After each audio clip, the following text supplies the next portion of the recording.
In today's video, I'm going to share with you exactly how I style flat lays. So whether this is for a wedding that I shoot or just for my Instagram feed, these are the steps that I take every single time I style a flat lay. So let's dive in.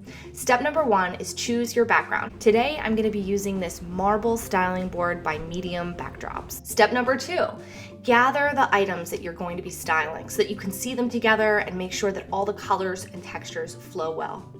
Step 3, choose your composition. This means, are you going to be shooting vertically, horizontally, or square?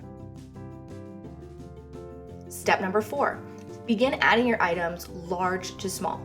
So for this example, I decided I was going to shoot vertically, and since I'm going to be layering pieces, I decided to put the fabric underneath and then put a tray on top.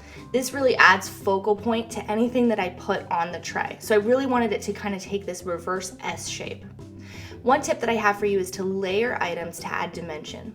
So you can use ribbons and overlapping to really add some interest visually to your composition. I like to add stamps in any area that may be a little bit open. Another tip I have for you is to keep moving the items around, keep tweaking until you're happy with how things look. Another way that I can test whether or not I like a composition is through step 5. I get out my phone or my camera and I take a test shot.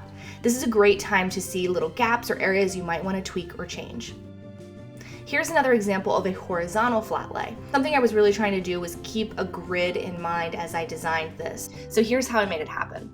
I added my paper goods left to right, and I just really started playing along this whole grid theme. So all of the lines along the bottom, I tried to keep in line.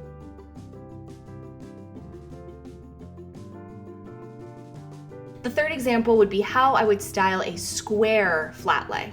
So guys, a really quick tip here is that ribbons are an amazing little cheat. If you don't exactly know how to fill a shape ever, ribbons can be made into any shape. So it's perfect for those hard to style areas or little gaps in your design.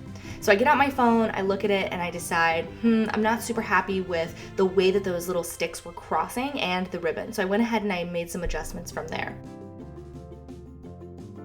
Once I'm happy with my design, I take my picture and then I'm done.